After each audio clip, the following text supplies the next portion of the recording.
আসসালামু আলাইকুম, শুভ সকাল। আশা করি সবাই ভালো আছেন, আমিও ভালো আছি। তো এখানে আমি কড়া নিয়ে নিয়েছি। আজকে আমি রান্না করব সোয়াবিনের রেসিপি।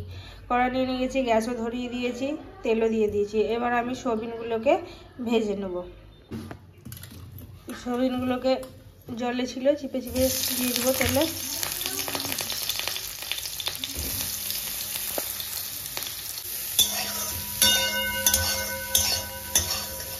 লাল লাল করে ভেজে নেব এরকম করে।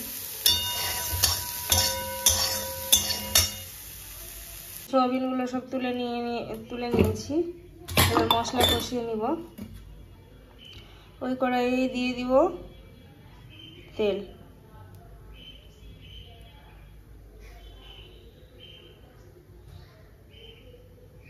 এতটাই তেল দিব। সোয়াবিনে একটু বেশি তেল না দিলে ভালো লাগে না। এবার এক এক করে মশলাগুলো দিয়ে দিব। প্রথমে দিয়ে দিব অল্প পরিমাণে পাঁচফোড়ন,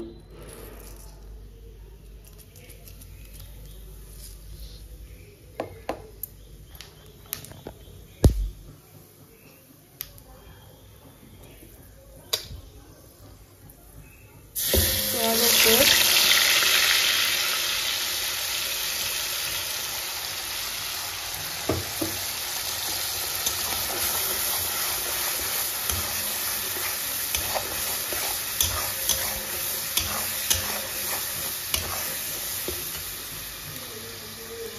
টমেটো কুচি,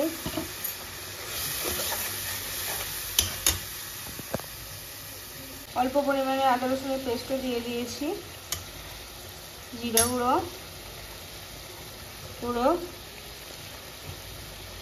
পরিমাণ মতো হলুদ,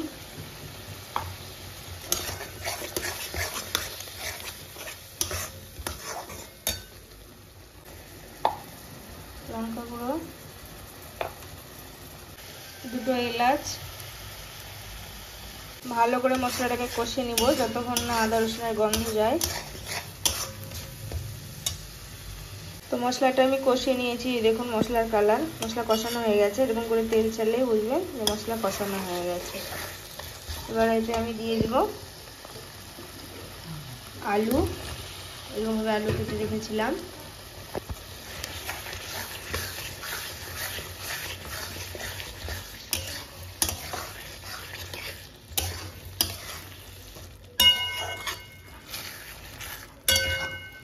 সোয়াবিনের তরকারিতে মাংসের থেকেও বেশি মশলা লাগে, সোয়াবিন আর ইঁচড়ের তরকারি এই দুটোতে। তো এবার আমি সোয়াবিনটা দিয়ে দিলাম। ভালো করে এটাকেও কষিয়ে নিব, কিছুক্ষণ এরকমভাবে কষাবো।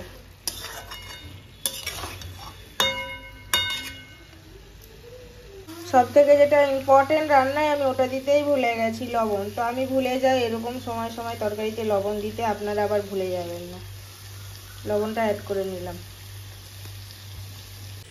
একটু ভালো করে কষানো হয়ে গেছে, কড়ার নিচে লেগে যাচ্ছে।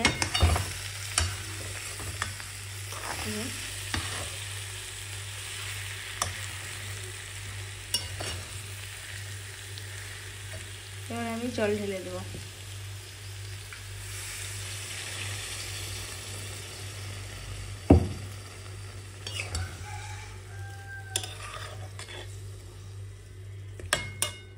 এবার সিদ্ধের জন্য ঢাকা দিয়ে দিব কিছুক্ষণ, যতক্ষণ না আলুটা সেদ্ধ হবে।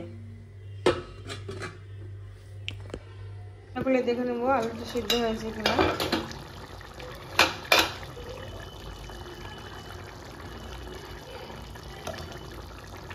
আলু সেদ্ধ হয়ে গেছে।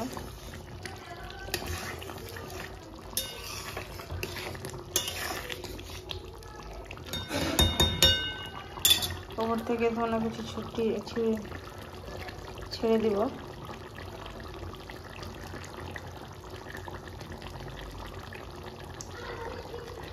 রান্নাটি আমার হয়ে গেছে।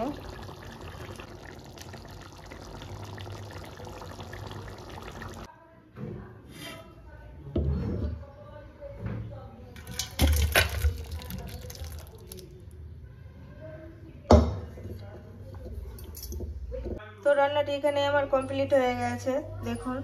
তো আপনারা এরকম করে সোয়াবিন আলু রান্না করে খাবেন, সোয়াবিনে অনেক প্রোটিন থাকে। তো আজকের ভিডিওটি এখানেই শেষ করলাম। সবাই সুস্থ থাকবেন, ভালো থাকবেন। খোদা হাফিজ।